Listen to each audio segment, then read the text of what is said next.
What did the first human king actually do all day? Imagine waking up every morning with one job. Not farming, not hunting, not building anything, just being in charge. That was the first king. And for thousands of years, nobody thought to ask what he actually did between sunrise and sunset. Because the answer is stranger than you think. And it reveals something uncomfortable about power, about humans, and about the world you live in right now. For nearly all of human history, nobody told anyone else what to do. Not in the way we mean today. Hunter-gatherer bands had leaders, sure, respected elders, strong hunters, wise grandmothers who remembered which berries were poisonous. But those leaders led by example, by reputation, by trust.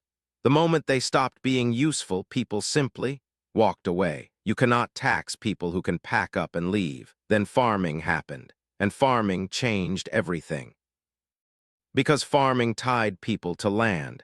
You could not just leave. Your wheat was in the ground. Your goats were in the pen. Your family was buried in the field out back. For the first time in human history, people were stuck. And stuck people are much easier to control. Archaeologist Guillermo Algaze spent decades studying the earliest cities of Mesopotamia, the region between the Tigris and Euphrates rivers in what is now Iraq. What he found was that as soon as people started farming in large numbers, something new appeared almost immediately. Administrative buildings, record-keeping rooms, storehouses with seals. In other words, somebody was counting things, and somebody else was making sure the first person could count in peace. That somebody else was the first king. But here is what nobody tells you. The first kings did not start as kings. They started as something much more interesting. They started as middle managers. Picture a farming village about 7,000 years ago, maybe 200 people, enough to feed themselves barely if the harvest was good. The problem was coordination. Who decides when to plant? Who manages the irrigation canal that everyone shares? Who settles the argument when one farmer says his neighbor stole his grain? In small bands, your reputation handled this. Everyone knew everyone. Social pressure worked. But 200 people was too many for gossip alone to govern. So the village picked someone, maybe the best farmer, maybe the strongest man, maybe the priest who seemed to have a direct line to the rain god, someone to make decisions, someone to be responsible. At first, this person got a slightly bigger share of the harvest, a nicer hut. People brought him problems and he solved them. He woke up, walked around the fields, listened to disputes, made calls, collected a portion of grain to store for hard winters, and went to bed. It was useful work. Genuinely useful. Anthropologist Kent Flannery, who spent 40 years excavating early villages in Mexico and Mesopotamia, described this early leader as a chief with a headache. Because the job was mostly headaches. Bad harvests, sick animals, feuds between families, infrastructure that kept breaking. The chief's power came entirely from solving problems faster than the problems could replace him. Then something shifted, slowly. So slowly nobody noticed while it was happening. The chief's son grew up watching his father make decisions. The son expected to inherit the role. The village, which had gotten used to one family handling things, let him, and suddenly the position was no longer earned. It was inherited. That is the moment a chief became a king, and the first king's daily life became something entirely new. Wake up. Eat food you did not grow. Wear clothes you did not weave. Walk through a palace built by hands that were not yours. Receive reports from scribes, men whose entire job was to count other people's grain and hand you the number. Hold court, which meant sitting on a chair while people brought you their problems and you told them what to do. Participate in rituals designed specifically to remind everyone, including yourself, that you were not just a person. You were the bridge between the human world and the divine one. That last part mattered more than anything else. Historian Paul Kriwiczek, in his extraordinary study of ancient Babylon, traced how the earliest Mesopotamian kings justified their position. They did not say they were stronger. They did not say they were smarter. They said the gods had chosen them. In ancient Sumer, the word for kingship literally meant divine gift from heaven. The king did not own the land. He managed it on behalf of the gods. Every grain in every storehouse ultimately belonged to the temple, and the king was just the chief accountant. This solved a problem that every king would face forever after. The problem of why. Why should 200 people, then 2,000, then 200,000 people listen to one person? Force works for a while, but you cannot station a guard in every field. You cannot threaten every farmer every hour of every day. You run out of guards long before you run out of farmers. What you need is a story so powerful that people enforce it on each other without you having to lift a finger. The story the first kings told was simple. The gods want this. You obey the king, you obey the gods. You disobey the king, you disobey the gods. And nobody wanted to find out what happened when you disobeyed the gods because the gods controlled the rain. So the first king's most important daily task was not administration. It was ritual. He woke before dawn to perform the morning rites. He fed the temple statues. He consulted the omens, which meant a specialist priest examined a sheep's liver and told the king whether the gods were pleased.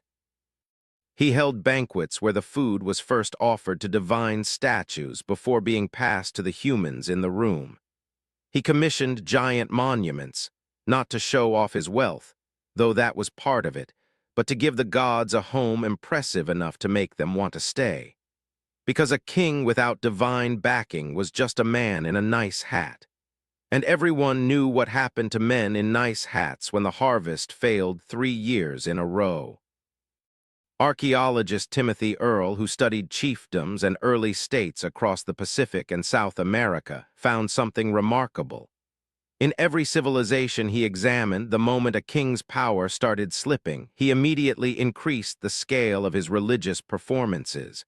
More temples, bigger sacrifices, more elaborate rituals. The pageantry was the politics. The ceremony was the policy.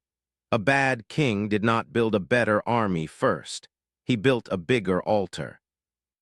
Between the rituals and the administration, the first king's day filled up in ways that would feel familiar to any modern executive. There were meetings, endless meetings, delegations from neighboring villages wanting trade agreements, generals wanting resources for a border dispute, priests wanting an expansion to the temple complex, tax collectors returning with grain tallies and complaints about farmers who had hidden part of their harvest. There were also decisions about violence. This is the part the ancient texts are surprisingly honest about.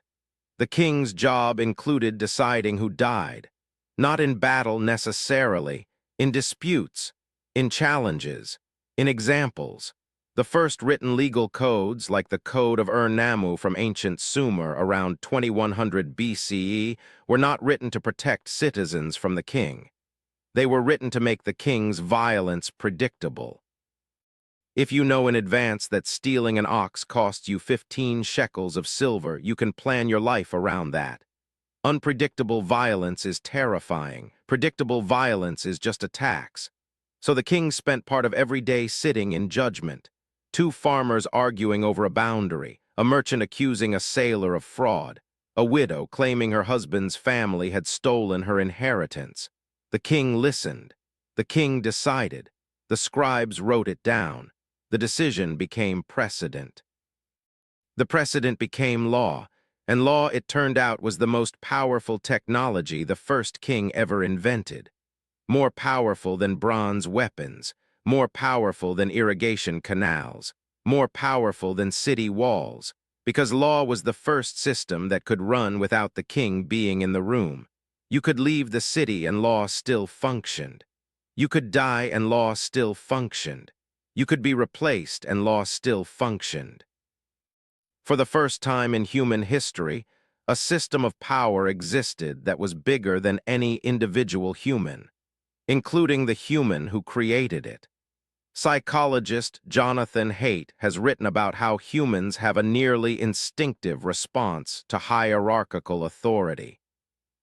We are, he argues, wired to look for leaders during times of uncertainty, not because we are weak, because for most of our evolutionary history, coordinating around a single decision-maker was faster than holding a committee meeting when the mammoth was charging.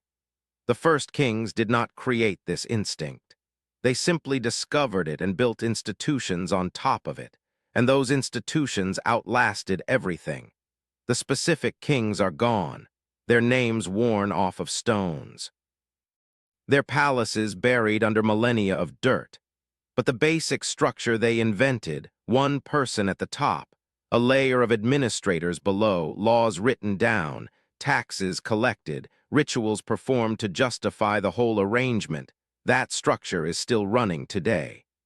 The president in the White House performs a version of the king's morning rituals. Press briefings, national addresses, ceremonial signatures. The CEO in the glass tower holds court just like the Sumerian king held court, receiving reports, settling disputes, projecting an aura of calm competence that the whole organization needs to believe in order to function. The judge in the courtroom is doing exactly what the Babylonian king did sitting in the shade of the palace gate, listening to two people argue and deciding who is right. You live inside a system invented 7,000 years ago by a middle manager in a farming village who got a slightly bigger share of the grain and decided he liked it. His specific name is lost. His job description is everywhere. So the next time someone asks what powerful people actually do all day, remember, the first king already figured it out.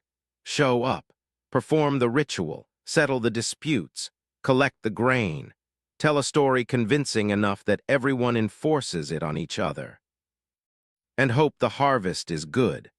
Because for most of human history, if the harvest failed, no amount of palace walls could save you from 200 hungry farmers who had finally stopped believing the story. And they always, eventually, stopped believing the story.